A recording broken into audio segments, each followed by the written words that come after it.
ସତାପୁର ଗ୍ରାମର ରାମନବମୀ ଯାତ୍ରା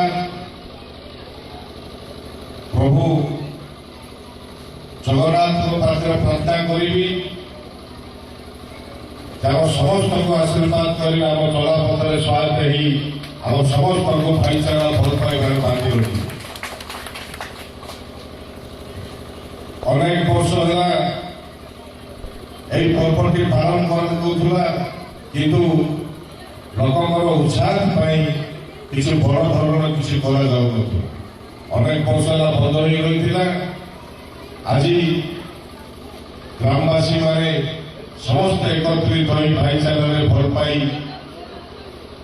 ଯାତ୍ରାରେ ଆଉ ଥରେ ସୁନ୍ଦର ଭାବେ ଆୟୋଜନ କରିଛନ୍ତି। ଏଥିପାଇଁ ମୁଁ ସମସ୍ତ ଗ୍ରାମବାସୀ, ଗ୍ରାମ କମିଟି ଏବଂ ମଞ୍ଚରେ ବସିଥିବା ମୋର ସାଥୀମାନେ, ସାର୍ମାନେ ସମସ୍ତଙ୍କୁ ଧନ୍ୟବାଦ ଦେବି। ପ୍ରଭୁ ଆଉ ଥରେ ସମସ୍ତଙ୍କୁ ଆଶୀର୍ବାଦ କରିବି। ବାକି ମୁଁ ବସିକି ଶୁଣୁଥିଲି ସାର୍ମାନଙ୍କର କଥା, ଯେ ଗାଁ ପ୍ରତି ଭଲ ପାଇବା, ମାଟି ପ୍ରତି ଭଲ ପାଇବା, ଯୋଉ ପ୍ରତ୍ୟେକ ଭାଷଣରେ ଯେଉଁମାନେ କହୁଥିଲେ ସମସ୍ତଙ୍କର ଗୋଟେ ଗୋଟେ ମୂଲ୍ୟ ଥିଲା ଯେ ଆମେ ସମସ୍ତେ ଏକ ହେବା, ଲୋକଙ୍କ ପାଇଁ, ସମାଜ ପାଇଁ, ଗାଁର ବିକାଶ ପାଇଁ ଆମ ଯୋଉ ହିନ୍ଦୁ ଧର୍ମର ପରମ୍ପରା ରହିଛି ତାକୁ ଠିକ୍ ଭାବେ ଆମେ ପାଳନ କରିବା, ଏ ସ୍ୱାଭାବିକ କଥା। ବାକି ପ୍ରତ୍ୟେକ ବର୍ଷ ରାମନବମୀ ଯାତ୍ରା ହୁଏ, କିନ୍ତୁ 15-16 ବର୍ଷ ହେଲା ଯାତ୍ରାଟି ବହୁତ ଉତ୍ସାହିତ ଭାବେ ହେଇପାରୁନଥିଲା। ସମସ୍ତଙ୍କ ମନରେ ଦୁଃଖ ଥିଲା, ସମସ୍ତ ମନରେ ଗୋଟେ ଆଶା ଥିଲା, କିଏ ନେତୃତ୍ୱ ନେଇକି ଏହି ଜିନିଷଟି ସମାଧାନ କରିକି ଆଉ ଥରେ ଆମର ଗାଁ ଯାତ୍ରା ଯେମିତି ହଉଥିଲା ସେମିତି ହେଇପାରିବ। ସେଥିପାଇଁ ମୁଁ ଆଉ ଗୋଟେ ଜିନିଷ ଗର୍ବିତ ମନେ କରିବି ଯେ ସତାପୁର ଗ୍ରାମରୁ ଆମର ଦୁଇଟା ଭଉଣୀ, ଜଣେ ବାହା ହେଇଛନ୍ତି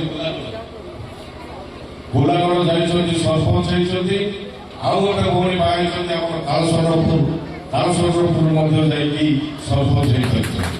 ଆମର ଗର୍ବିତ ଗାଁ ପ୍ରତି ଏବଂ ଆମମାନଙ୍କ ପ୍ରତି।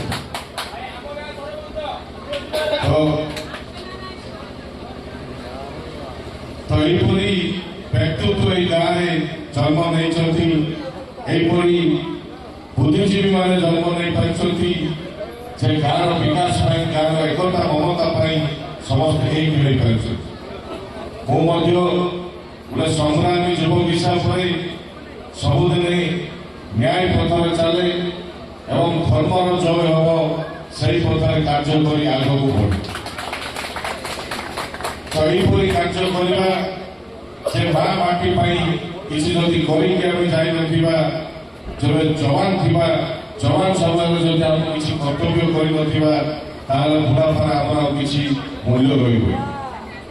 ସେମିତି ପିଢ଼ି ପରେ ପିଢ଼ି ଆସିବେ, ପିଢ଼ି ପରେ ପିଢ଼ି ଯିବେ, କିନ୍ତୁ ଆମର କର୍ତ୍ତବ୍ୟ ଆମେ ଯୋଉ ଜାଗାରେ ଜନ୍ମ ହୋଇଥିବା ସେଇ ଜାଗାରେ କିଛି ନା କିଛି କରିକି ଯାଇଥିବା, ତ ଇତିହାସ ମନେ ରହିବ, ଇତିହାସ ମନେ ରଖିବେ।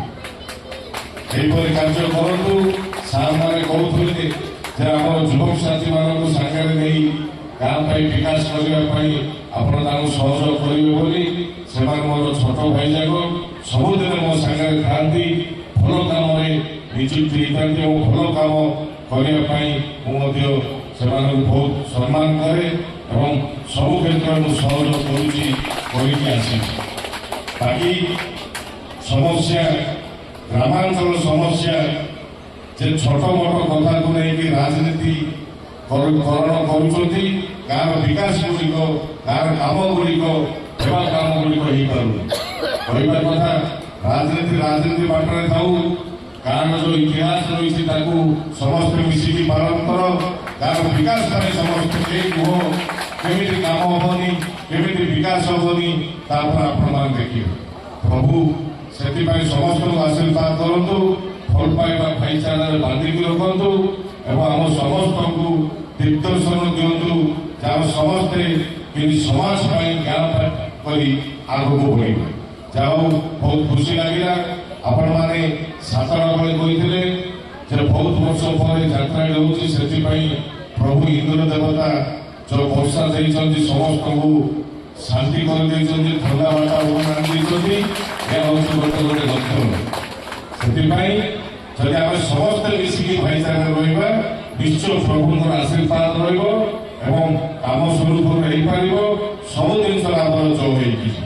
ସେଥିପାଇଁ ମୁଁ ଗୋଟେ ଯୁବ ହିସାବରେ ଆପଣମାନଙ୍କ ସାଙ୍ଗରେ ଅଛି, ଗାଁ ସାଙ୍ଗରେ ଅଛି। ଗାଁର ଯେ ବିକାଶ କରିବା, ଗାଁର ଉନ୍ନତି କରିବା ପାଇଁ ଲୋକମାନଙ୍କର ଦୁଃଖ ସୁଖରେ ସାମିଲ ହେଇକି କାମ କରିବା ପାଇଁ ମୁଁ ମଧ୍ୟ ସବୁଦିନ ଆଗ୍ରହୀ ଥାଏ। ସେଥିପାଇଁ ଯୋଉ ଯୁବକ ସାଥୀମାନେ ବାହାରୁଛନ୍ତି ସେମାନଙ୍କୁ ନିବେଦନ କରିବି ଯେ ଛୋଟ ମୋଟ ଯାହା ବି ସମସ୍ୟା ରହିବ ଲୋକମାନଙ୍କର, ଗାଁର କିଛି କାମ ଗୁଡ଼ିକ ଯୋଉ ରହିଛି ତା ପାଇଁ ସବୁଦିନେ ଯାହା ଦରକାର ପଡ଼ିବ, ଯାହା ଆବଶ୍ୟକ ପଡ଼ିବ ମୋତେ କୁହନ୍ତୁ। ମୁଁ ପ୍ରସ୍ତୁତ ହେଇଛି ସହଯୋଗ କରିବା ସହିତ ବିକାଶକୁ ଆଗକୁ ବଢ଼ିବାକୁ ସମସ୍ତେ ମିଶିଛି। ଧନ୍ୟବାଦ ଦେବି ଏହିପରି ଆୟୋଜନ କରିଥିବାରୁ ମୋର ବନ୍ଧୁମାନଙ୍କୁ। ଏହିପରି କାର୍ଯ୍ୟ କରି ଆମର ହିନ୍ଦୁ ଧର୍ମର ପରମ୍ପରାକୁ ବଞ୍ଚେଇକି ରଖନ୍ତୁ, ଏହିପରି ବନ୍ଦ କରିକି ରଖନ୍ତୁ ନାହିଁ, ତା ଅଶାନ୍ତି ବାତାବରଣ ସୃଷ୍ଟି କରିବ। ଆମର ପରମ୍ପରା ଆମେ ପାଳନ କରିବା, କର୍ତ୍ତବ୍ୟ କରି ଆଗକୁ ଚାଲିବା, ଯାହା ହେଇପାରିଲା ହେଇପାରିବ। ଧନ୍ୟବାଦ, ନମସ୍କାର ସମସ୍ତେ।